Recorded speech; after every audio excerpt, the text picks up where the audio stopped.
Buenas noches, muy agradecido a los compañeros y compañeras que organizaron estas jornadas por la invitación. Celebro que publiquen la obra de León, que en vida fue muy ninguneado, como él tantas veces se quejaba, así que me parece un pequeño avance que por lo menos se publiquen sus libros.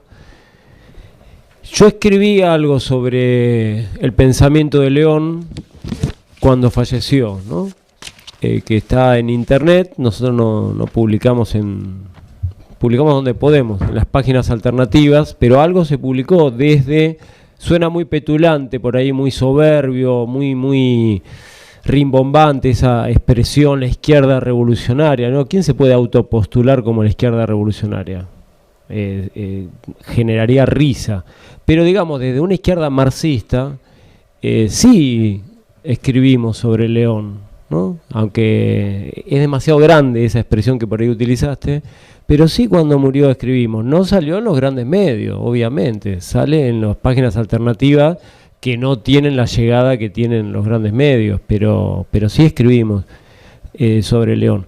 Así que voy a intentar compartir algunas hipótesis, no sé, algunas ideas que se me ocurren, tratando de eludir la tentación, salvo que uno sea un loco, o que puede ser, ¿no? O un sordo, después de escuchar todo lo que se escuchó hoy, venir y hablar como si nada, es raro. O sea, lo que a mí más me tienta es contestar, o sea, tomar como interlocutores a los compañeros que hablaron antes, porque si no son monólogos que se suceden, lo cual me suena medio loco, ¿no? Pero bueno, voy a tratar, digamos, en la medida de que pueda, de ceñirme, digamos, no a contestar a lo que fuimos escuchando o a opinar, sino a lo que más o menos tenía pensado decir. ¿Desde dónde hablamos de León? Bueno, hablamos desde la amistad, de la política y de discusiones teóricas, ¿no? Desde los tres lugares. Por eso cuando el compañero que no lo conozco me presentó, dijo, bueno, entre otras cosas, amigo de León, me gustó porque desde ahí hablamos, ¿no? Lo conocí hace unos 20 años más o menos, y acá sí voy a contestar, no contestar, pero voy a tomar, digamos, el guante de cierta provocación que se tiró hoy, como le decía a uno de los compañeros organizadores, lo mejor era no contestar la provocación, pero es muy difícil no contestarla con ciertos temas. Entonces, ¿cómo lo conocí a León? Y tomo la provocación que se dijo hoy a la tarde. Y porque para nosotros sí es pertinente la pregunta, ¿qué hiciste durante la dictadura? ¿Vos dónde estuviste? ¿Con quién estuviste en el 76? ¿De qué lado estuviste? Y para mí no es una pregunta impertinente, o de un atrevido, o de un loco, y menos de un policía. Al revés. Al revés. A un policía había que preguntarle, ¿vos dónde estuviste? Entonces, a partir de esa pregunta, que para nosotros no es impertinente, es más pertinente que nunca, incluso hablando estrictamente en el terreno de la filosofía. Si los europeos se permiten debatir durante décadas la complicidad de Martin Heidegger con Adolfo Hitler, hasta el día de hoy, y tuvo que ser un chileno, un hermano chileno, Víctor Farías, el que les recordó la complicidad de Heidegger con los nazis, en aquel libro que generó tanto quilombo creo el año 87, si no recuerdo mal, ¿no? Heidegger y el nazismo, que si no lo leyeron se los recomiendo, creo que era de Fondo de Cultura Económica. Si los europeos se permiten discutir ese tema, por no hablar de Gentile con Mussolini, en fin, y bueno, Franco, ¿no? ¿Por qué en Argentina, en América Latina, no lo podemos discutir? ¿Por qué es impertinente esa pregunta? ¿Es recontra pertinente para los europeos? Incluso la cultura francesa, ¿fueron colaboracionistas o no cuando los nazis estaban ahí? Se siguen haciendo películas, se siguen escribiendo, hay debate. Si los europeos se permiten discutirlo, ¿por qué los argentinos no lo podemos discutir? ¿Por qué acá es impertinente? Yo creo que el que responde de esa manera o se siente perturbado es porque su conducta no fue la mejor, ¿no? Si no tenés nada que esconder, ¿por qué no podemos discutirlo? Y justamente a partir de esa pregunta, que consideramos más pertinente que nunca, nos conocimos con León. porque con un grupo de pibes en aquella época publicamos algo que ya estaba publicado, tampoco hicimos nada extravagante. Sacamos de un estante perdido del Instituto de Filosofía de la UBA, donde estudiamos nosotros, y lamentablemente no pudimos tener a León como profesor cuando estudiábamos en aquella época, y no porque León no quisiera, sino porque no lo dejaban. Por eso me parece buena noticia que por fin, lamentablemente después que se murió, le dan bola y se publican sus libros. Pero sacamos de un estante perdido del Instituto de Filosofía las actas del Congreso de Filosofía de 1980, cuando ya en la ESMA se habían cansado de torturar y violar, y en Campo de Mayo lo mismo, y en todos los campos de concentración. Congreso de Filosofía 1980, donde lo abre el brigadier Cacciatore y lo clausura nada menos que el gran filósofo general Jorge Rafael Videla. Y el grueso, no todos, pero muchos de nuestros profesores fueron a ese congreso de Videla y brindaron en el Teatro San Martín, chin chin, con el general Videla y con los genocidas de la ESMA y de Campo de Mayo. Entonces, simplemente sacamos de un estante un libro que ya estaba publicado por los militares y volvimos a publicar las actas. Se armó un quilombo, porque eso estaba en el olvido, y este régimen parlamentario que tenemos desde el 83 hasta hoy, como el mismo León tantas veces dijo, no quiere recordar que es este régimen, esta no sé cómo llamarlo, esta forma de convivencia que tenemos, que quisiera ser una democracia pero nunca lo termina de ser, etcétera, es hija del terror, es hija de haber desaparecido a 30.000 personas, es hija de la derrota de Malvinas, en fin, ¿no?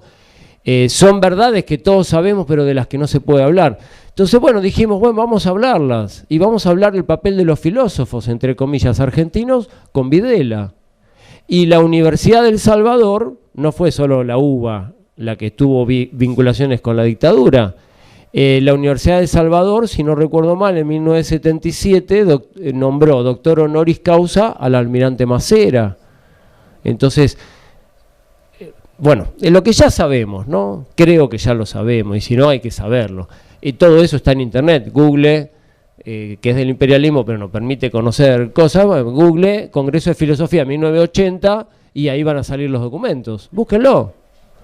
Y a partir de ahí se armó un quilombo terrible. Y León promovió esa movida que hicimos. Nos alentó, nos apoyó, estaba feliz, entre comillas feliz, porque no era algo saludable para celebrar, pero bueno, estaba contento, estaba conforme que haya una nueva generación que retomara, digamos, ese impulso irreverente y que cuestionara a los que fueron cómplices del terror. Cómplices muy mediatizados, es verdad, quizás no aplicaron la picana en la vagina o en los testículos, pero bueno, fueron a un congreso con Videla para demostrarle al mundo que los argentinos somos derechos humanos. León apoyó esa movida. Hicimos 2 presentaciones de esa revista que tanto quilombo generó, Dialéctica era, donde yo pertenecía, creo que sigue saliendo, ya no pertenezco hace años, pero León, hicimos 2 presentaciones, una en Filosofía y Letras, la otra en Sociales, 2 facultades de la UBA. León fue a las 2. En una de ellas incluso vinieron las madres de Plaza de Mayo, que se filmó, y la intervención de León, vaya a saber dónde quedaron esos materiales. León participó en las 2 movidas. Y al mismo tiempo que así nos conocimos, o sea, nos conocimos a partir de ahí, después trabamos una amistad y bueno, nos conocimos a partir de esta pregunta tan pertinente, ¿no? Y en la misma movida León le respondía a las autoridades de esa época del CONICET cuando lo quisieron cagar por su primer informe sobre La Cosa y la Cruz. La Cosa y la Cruz él lo presenta, antes de publicarlo como libro, él lo presenta como informe de investigación del CONICET. Lo reprueban. Lo reprueban a León, tipo que había estudiado en la Sorbona, con Lucien Goldman, con Merleau-Ponty, y lo trataron de humillar como si fuera un pibe que no estudió la lección, y le reprueban el informe a León. Entonces León, en lugar de achicarse, redobló la apuesta, se apoyó en el movimiento juvenil de ese momento, y publica la réplica a los que lo cagan en el CONICET, ¿no? Bueno, como parte de toda esa movida lo conocimos, así fue el inicio de nuestro vínculo. Después lo conocimos en otras instancias, en las cátedras Che Guevara, que hubo varias, ¿no? En la UBA, en la Universidad de las Madres, en el Hotel Bauen. Algunos de los que organizan esto compartimos en algún momento de esa movida. Después fue candidato a rector de la UBA, como se mencionó hoy muy al pasar, ¿no? Que él siempre decía, bueno, es simbólico, porque todos sabíamos que no iba a ganar. Pero decía, pero ¿quién dijo que lo simbólico no es efectivo? Y lo promovimos también como parte de una movida plural, candidato a rector de la UBA. Después otras cosas menos conocidas, por ejemplo con José Luis Mangieri, que acabo de ver que publica la Biblioteca Nacional un libro sobre la Rosa Blindada. Cuando quisimos reflotar como editorial la Rosa Blindada a pulmón, sin apoyo institucional de nadie, con plata de nuestros bolsillos, Mangieri, me acuerdo que nos dijo, pidámosle a León que escriba algo sobre la cuestión judía, ¿no? Y sobre Israel. Volvamos a debatir la cuestión judía. Bueno, después se pinchó el proyecto porque no tuvimos plata, porque no teníamos apoyo de nadie, pero en el proyecto estaba pedirle a León que volviera a escribir, no ser judío, pero digo, a ver, bueno, actualicemos este debate. Por otra vía lo hizo, porque sé que creo que Editorial Gediza sacó una compilación de escritos con Daniel Ben Said, textos de Roman Rosdolsky, no me acuerdo quién más, sobre la cuestión judía de Marx. Así que por otra vía lo hizo, ¿no? Bien. Lo invitamos al seminario del Capital, teníamos un seminario durante mucho tiempo de lectura de la metodología del Capital, León vino, participó y sacamos un libro después sobre ese seminario, le dijimos, ¿qué querés? ¿Querés publicar tu intervención? No, publicá mi crítica al Althusser. Entonces nos envió, incluso creo que antes que saliera El Ojo Mocho, que después lo sacó El Ojo Mocho, la crítica a la autobiografía de Althusser. El porvenir es largo, el porvenir dura mucho tiempo. También estaba encantado de la vida, ¿no? de criticar al althuserianismo. Y salió, creo que 2 o 3 ediciones hubo de ese libro, El Capital, Historia y Método, y en el apéndice vienen invitados, ¿sí? Uno de ellos es León. En la Universidad de las Madres, bueno, después presentó un libro mío, el primer libro que escribí lo presentó León discutiendo para variar, me llamó todo el día mientras lo iba leyendo, no me citaste, capítulo 8, no me citaste, y era difícil, o sea, el vínculo con León, justamente para no hacer una geografía y no construir un fantasma que no es, era divertido, siempre rico, a veces complicado, a veces estaba de súper buen humor, a veces estaba malhumorado, y padecía esto del ninguneo, porque era un pensador de alto vuelo, como bien se dijo por acá y hoy a la tarde, de nivel universal, y no le daban bola. O sea, él no podía dar clase en la carrera de filosofía, y no es porque no quería, porque no lo dejaron nunca. Creo que desde 1983 para acá lo dejaron dar un seminario, que no sé, de noche sobre Clausewitz, yo no llegué por la edad a cursarlo, pero un seminario. No lo dejaban ni pisar la facultad. Lo invitaban los estudiantes a dar charlas, siempre en horarios extravagantes, fuera de la currícula. Esa es la verdad de la milanesa, ¿no? Porque, para ver la historia real.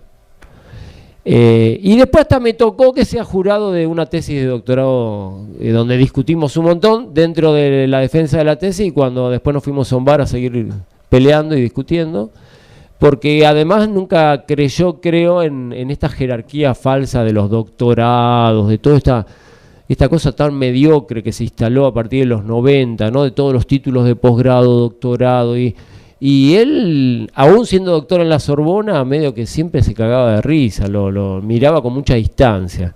Bueno, así que el vínculo fue muy largo, ¿no? Fue muy largo. Después también se mencionó por acá, bueno, no se lo lee, la izquierda no lo lee. Nosotros, la izquierda sin sujeto, lo dimos en escuelas del movimiento piquetero, lo dimos en la escuela del movimiento Sin Tierra de Brasil. El movimiento Sin Tierra de Brasil tiene una escuela que se llama Florestan Fernández, donde todos los años van 100 pibes de América Latina a formarse durante 4 meses, están ahí estudiando economía, política, filosofía. Y ahí dimos la izquierda sin sujeto. O sea, sí llega a otros lugares que quizás no salgan en la tele o no salen en los grandes diarios. Es más silencioso, más subterráneo, pero sí tiene presencia. Quizás no toda la que debería tener. En fin, su personalidad, muchos han hablado, yo creo que es una personalidad múltiple, ¿no? Todos los testimonios que podemos escuchar hoy, al mismo tiempo son todos verdaderos, porque son distintas caras de León. León no era un tipo unidimensional, por eso sus amistades eran muy variadas, y sus interlocutores e interlocutoras eran muy variados también. Y nosotros nos vinculamos con León desde la militancia y desde el marxismo. Ese es el ángulo que nos unía y sabemos que al mismo tiempo tenía otros. Y está perfecto, tenía una personalidad múltiple, ¿no? Por eso lo que yo les puedo compartir es este ángulo que fue el que nos unió, pero que me consta que fue así. Por eso no fue un crítico del marxismo, fue un crítico de cierto marxismo, pero a otros marxismos lo veía con mucha simpatía. Y no solo a nivel académico, él fue a la cárcel a ver, si no recuerdo mal, a los presos políticos de la Tablada. O sea, tuvo decisiones muy jugadas, ¿no? Su estilo, como también yo puedo dar una mirada, hay muchas posibles. Creo que lo central es que pensó siempre a partir de su propia realidad. Por eso fue un gran pensador, porque nunca repitió autoridades consagradas. Si ustedes se fijan, hay pocas citas en León. No es un escritor de la nota al pie. Hay muy poca nota al pie. Pero no porque no lea, sino porque no es sumiso ante los pensadores, no es obediente, no necesita todo el tiempo apoyarse en un nombre prestigioso, sino que a partir de pensadores de alto vuelo elabora y produce un pensamiento propio. Por eso en su estilo hay tan poca nota al pie, tiene un estilo de escritura completamente diferente, y yo diría incluso antagónico al que se instaló hoy en día en los papers universitarios, que es pura cita, pura bibliografía, y todo tiene que ser del mes pasado, no, algo de hace 2 años es viejo, que puede ser cierto en la medicina, pero en la filosofía la verdad que no es así. Y entonces León reflexionaba tranquilamente sobre un pensador del siglo IV después de Cristo, o un griego, un judío de hace 2500 años, o uno que escribió el mes pasado, y muchas veces sin citarlo. Entonces su estilo no es sumiso, hasta en el estilo de escritura es desobediente, y pensó a partir de la propia realidad, que no es solo a partir del ombligo, sino de la propia realidad social, política, histórica, también subjetiva y personal, ¿no? Yo creo que esencialmente su filosofía la elabora a partir de su propia historia. Eso se puede corroborar en el plano político. No hay tema del último medio siglo sobre el cual no haya escrito, ¿no? El peronismo, la insurgencia político-militar, las dictaduras, la guerra de Malvinas, el imperialismo, sobre el Estado de Israel, el sionismo, ¿no? Por eso estoy tentado de irme para ese lado, pero él escribió con nombre y apellido. Él dijo: Estados Unidos son los herederos del nazismo. El imperialismo norteamericano es el heredero contemporáneo de los nazis. Fue terminante en eso, y no era un agitador berreta de que se limitaba a escribir volantes, no. Desde una reflexión de alto vuelo decía el imperialismo norteamericano, y usaba la palabra imperialismo, y no la pensaba como fuera de moda, es el heredero del nazismo. Y el Estado de Israel es genocida y terrorista. Lo dijo con nombre y apellido, porque hoy a la tarde se tiró como una butada. Está bien, o sea, el gesto no está mal para romper el clima de hagiografía que toda jornada de homenaje tiene. No está mal el gesto de provocar al público, pero había un poquito de ignorancia en esa provocación, porque él con nombre y apellido dijo: no, el Estado sionista es un Estado genocida y terrorista. Citaba a Martin Buber y una cantidad enorme que no hay tiempo ahora, pero incluso citaba a grandes pensadores judíos que habían cuestionado la política sionista, ¿no? Y no de ahora, esta masacre que no la llegó a vivir porque se murió hace un par de años, pero ya Yabras, Yatila. Bueno, cada vez que el Estado de Israel hacía esas barbaridades, él dijo con nombre y apellido, nunca nos vamos a olvidar la complicidad del Estado de Israel con la dictadura militar del general Videla, porque el Estado de Israel masacra a otros pueblos en nombre de la defensa del pueblo judío, pero en Argentina hay cálculos que de los 30.000 compañeros y compañeras desaparecidos, 1.500 eran de origen judío. El Estado de Israel no movió un dedo para defenderlos. Entonces, un verso total de que defiende al judaísmo. Y León se encargó de remarcarlo y remarcarlo. Cuento como anécdota que Hermann Schiller, otro compañero de la misma, digamos, no sé, tendencia, tribu, como la quieran llamar, lo invitaba al movimiento judío de derechos humanos y León respondía, pero yo no voy a ir con los que usan gorrito, déjame joder. O sea, y también usaba el humor, ¿no? Como una característica propia. En fin, no hubo tema político que no tratara, y en la cuestión filosófica yo creo que si tuvo una virtud fue que nunca se sintió el ventrílocuo local o el lorito regional de un pensador europeo. ¿Sí? Soy el epígono privilegiado de X, el que esté de moda. Nunca lo fue, aún habiendo tenido vínculo directo con nombres muy importantes de las ciencias sociales y de la filosofía. Pero él fue el discípulo de ¿quién? ¿De quién podemos decir que fue el pichón? ¿El pichón de quién? No fue pichón de nadie. Y está muy bien, hay que tomarlo como ejemplo en ese punto, ¿no? Porque nuestro campo intelectual es muy colonial y muy dependiente, en todas sus vertientes, ¿no? Entonces siempre en los 80 Foucault, y después Bourdieu, y después Negri, y Deleuze. Por eso a mí me causa un poco de gracia, yo de formación profesional, como tengo que, para morfar, dar clases de filosofía, siempre discutimos a qué le llamamos filosofía contemporánea. Y muchas veces, no con malas intenciones, pero se termina aceptando como pensamiento contemporáneo o filosofía actual a una escuela en particular, que se apropió del nombre contemporáneo y actual, y todo lo que no pertenece a esa escuela, que es muy pequeña, parece que no es actual ni es contemporáneo. ¿Cómo se llama esa escuela? El postestructuralismo francés y sus derivados. Llamala autonomismo, llamalo posmodernismo, como quieras. Lo que no pertenece a esa escuela parece que no es contemporáneo. Entonces, por eso cuando se decía qué gran pensador León, lástima que sea inactual, o qué gran pensador León, lo celebramos por ser inactual, pregunta, ¿a qué le llamamos actual? ¿Quién es el dueño? ¿Quién tiene la propiedad y la escritura de la filosofía contemporánea?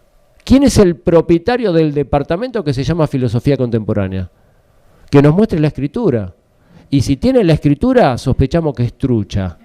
Porque hemos tenido la oportunidad de hablar, aparte de ese departamento, supuestamente, ¿dónde queda? En París. Por eso es que seguimos siendo una colonia intelectual, que en economía dependemos de los yanquis, pero en la cultura seguimos siendo una colonia francesa.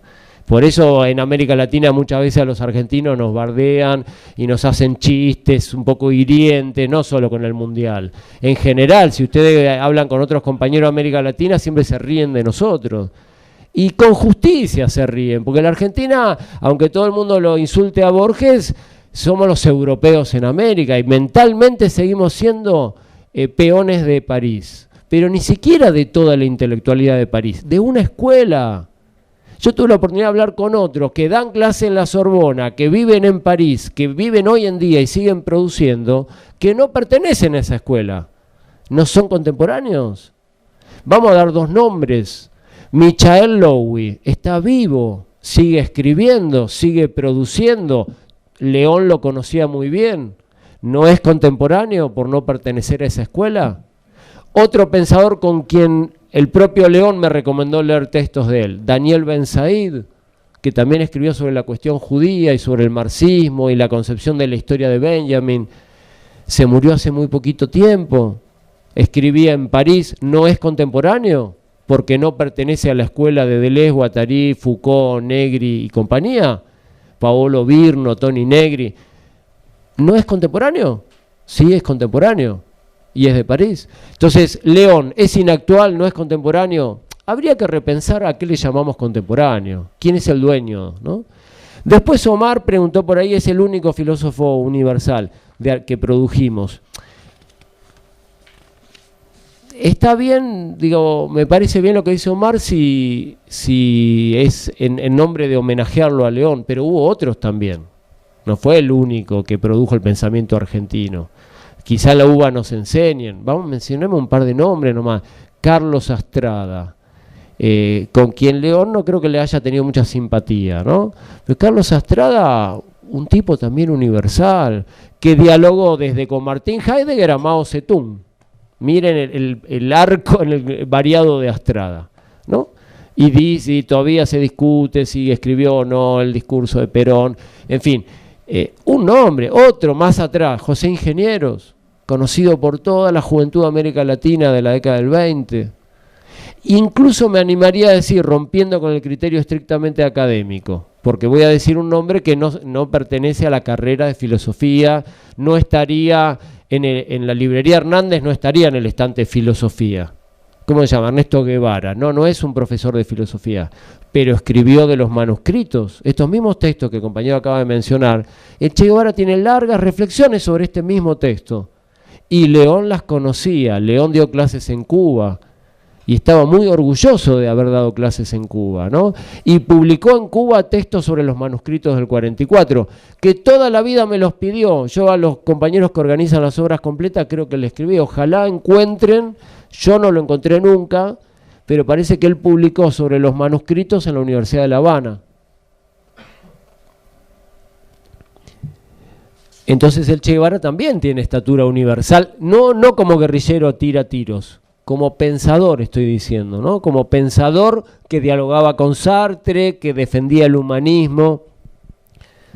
En fin, León, si no fue pichón de nadie, ni discípulo de nadie, ¿a quién sintetizó? A una cantidad enorme de autores, que muchos se mencionaron, ¿no? Desde Marx y Freud, que fueron ampliamente mencionados acá, a otros que no fueron tan mencionados, pero que están muy presentes, porque si ustedes escucharon todas las intervenciones, en todas aparece la noción de cuerpo, el sujeto y el cuerpo, el sujeto y el cuerpo, pero creo que eso no, a mi modo de ver, por lo poco que conozco de León y por haberlo escuchado y haberlo leído, no lo toma ni de Marx ni lo toma de Freud.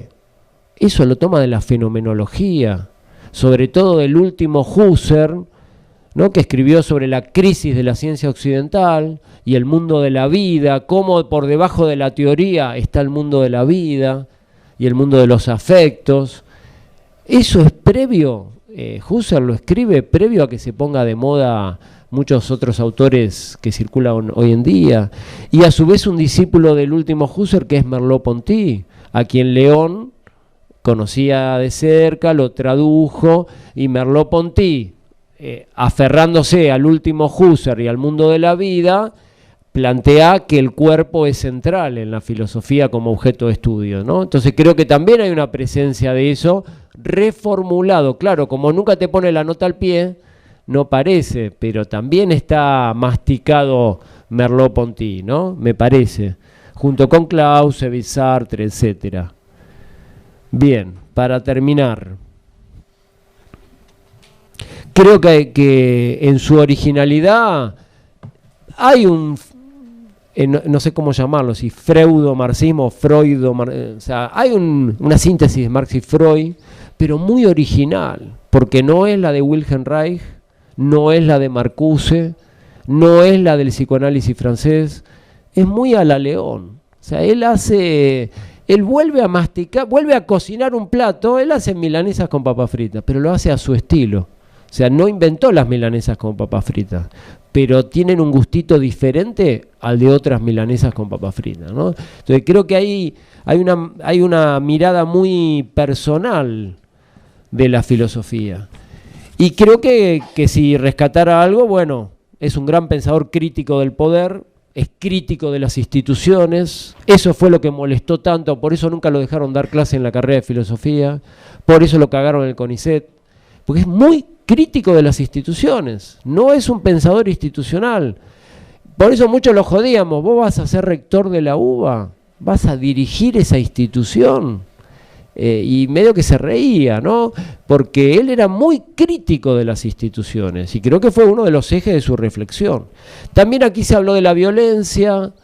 León defendió explícitamente la insurrección armada de los guerrilleros judíos del gueto de Varsovia.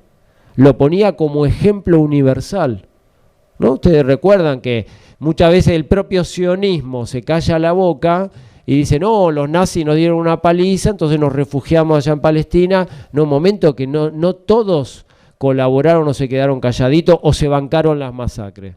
Porque León, en el texto que vos mencionás, está bien, ahí menciona la Shoah, pero en otros textos él dice no hubo ninguna Shoah, porque Shoah, ¿qué quiere decir? El holocausto, y es un término religioso, entonces tenía cierta ambigüedad ahí León, porque muchas veces dijo no hubo holocausto. ¿Por qué? ¿Que era un negacionista neonazi? No, hubo un genocidio. El holocausto es un castigo divino. Dice, acá no tuvo nada que ver el barbudo supuesto que está ahí arriba. No, esto fue un proyecto capitalista de reordenamiento del sistema. Entonces, llamarlo Shoah al genocidio, decirle holocausto, es teñirlo con un color y un perfume religioso que León lo cuestionó siempre. Entonces él decía, no hubo Shoah, hubo genocidio. Pero bueno, este texto yo no lo conocía, evidentemente tenía cierta ambigüedad, porque evidentemente vos lo leíste y aparece lo de la Shoah, entonces quizás a veces utilizaba el término, quizás no, pero yo he leído que cuestionaba la noción de holocausto, pero defendía a los guerrilleros liderados por Mordejai Anielewicz, que se organizaron poquitos. ¿Con qué fierros tenían? Las pocas armas que lograron robarle a los nazis. ¿Fueron masacrados? No quedó uno, pero resistieron con las armas contra el nazismo. Y León decía, esa violencia revolucionaria, antinazi, es legítima. Porque hoy se habló de la polémica con Oscar del Barco, ¿no? Como si toda violencia fuera mala. Según yo recuerdo, no los traje los libros acá en la valija, pero si los buscan, él defiende muchas veces, con nombre y apellido, a los guerrilleros del gueto de Varsovia que lucharon con los nazis, contra los nazis, ¿no? Y una violencia legítima. Bien. Núcleo central de su teoría, se dijo muchas veces a la tarde y yo lo comparto, el sujeto como núcleo de verdad histórica, está en toda su obra.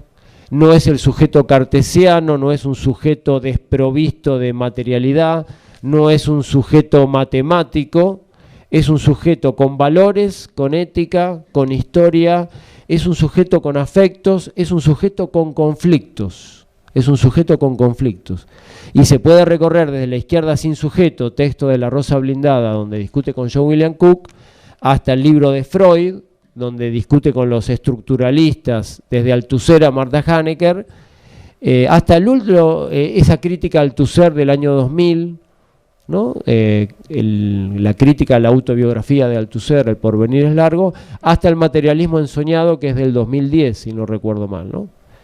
Bien, básicamente eso, su gran pregunta. ¿Cuál es la pregunta? Si hubiera todo filósofo importante tiene una gran pregunta.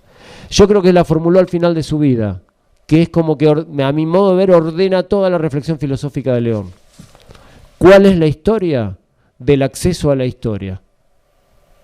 Dice, ¿de qué se ocupa la concepción materialista de la historia? ¿De qué se ocupa Carlitos Marx? De reflexionar sobre los modos de producción y sus diferencias cualitativas a lo largo de la historia. Bien, ¿y cuál es la historia de ese acceso a la historia? O el marxismo no tiene historia, que era la paradoja del marxismo de los países del este. Ustedes ahora ya ni siquiera se encuentran usados, pero no sé, quizá en la Biblioteca Nacional estén los viejos manuales de materialismo dialéctico, postulaban el marxismo como una doctrina sin historia, una doctrina lógicamente perfecta que no se había gestado, que no había habido ningún vínculo con la lucha de clases, con la lucha de los pueblos. Era un marxismo sin historia. Perry Anderson preguntó por ahí, probablemente sin conocer a León Rosiner, ¿pero es que acaso la teoría marxista de la historia no puede dar cuenta de su propia historia? Bueno, esa pregunta es la que ordenó toda la reflexión, para mí, de León Rosiner. ¿Cuál es la historia del acceso a la historia? Y la respuesta está en el sujeto, y al final de su vida dice el sujeto en su vínculo con la madre, ¿no? Por eso habla de la mater del materialismo histórico, ¿no? Creo que eso es lo principal. Su legado, no creo, así como él no fue pichón de nadie, no dejó pichones. No dejó pichones. No fundó una escuela. ¿Quiénes son los rosichnianos? O sea, fíjense la pluralidad de gente que hay hoy acá, todos tenemos miradas diferentes. ¿Cuál es la escuela de León Rosich? Porque él es León. Después el hijo, bueno, qué sé yo, el hijo de Mariátegui que tuvo su vida. Los grandes personalidades tuvieron hijos, nietos, pero estamos hablando de León Rosich.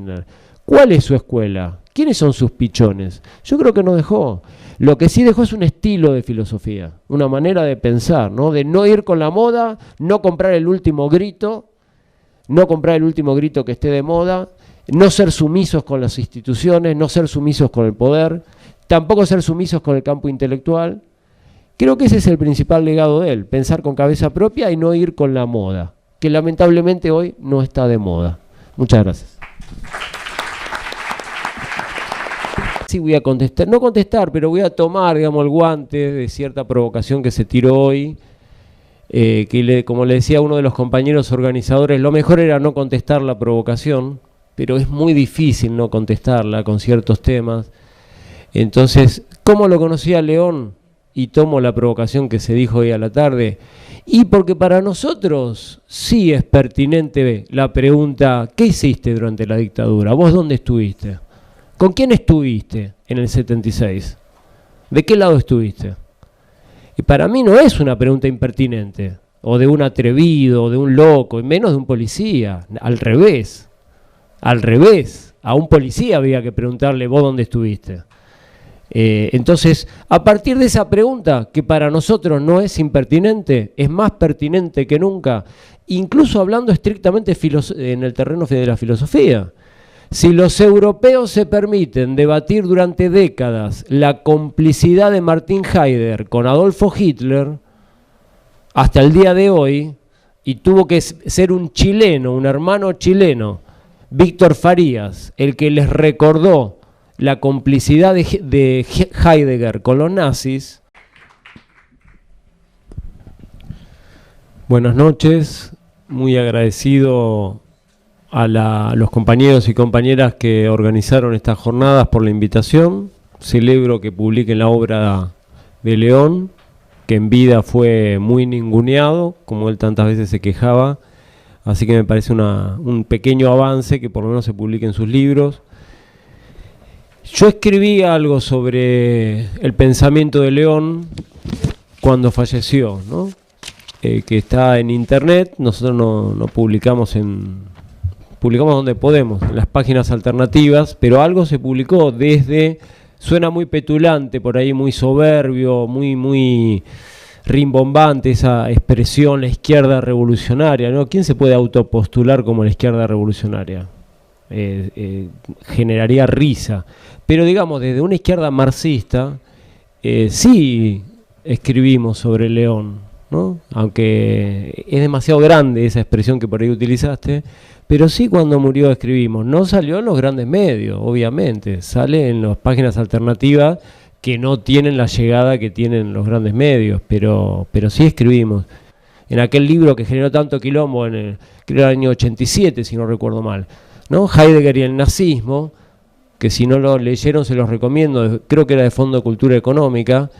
Si los europeos se permiten discutir ese tema, por no hablar de Gentile con Mussolini, en fin, y bueno, Franco, ¿no? ¿Por qué en Argentina, en América Latina, no lo podemos discutir? ¿Por qué es impertinente esa pregunta? ¿Es recontra pertinente para los europeos? Incluso la cultura francesa, ¿fueron colaboracionistas o no cuando los nazis estaban ahí?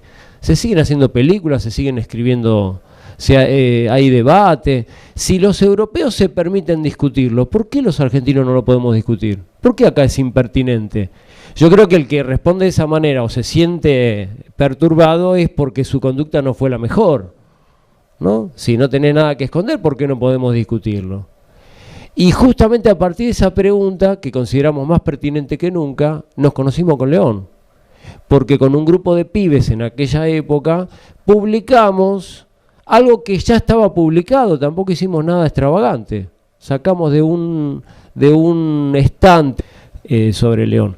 Así que voy a intentar compartir algunas hipótesis, no sé, algunas ideas que se me ocurren, tratando de eludir la tentación, salvo que uno sea un loco, o que puede ser, ¿no? O un sordo, después de escuchar todo lo que se escuchó hoy, venir y hablar como si nada, es raro. O sea, lo que a mí más me tienta es contestar, o sea, tomar como interlocutores a los compañeros que hablaron antes, porque si no son monólogos que se suceden, lo cual me suena medio loco, ¿no?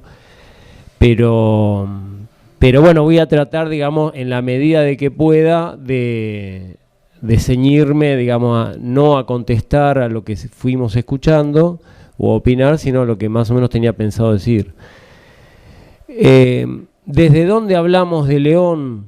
Bueno, hablamos desde la amistad, de la política y de discusiones teóricas, ¿no? Desde los tres lugares. Por eso cuando el compañero, que no lo conozco, me presentó, dijo, bueno, entre otras cosas, amigo de León, me gustó porque desde ahí hablamos, ¿no?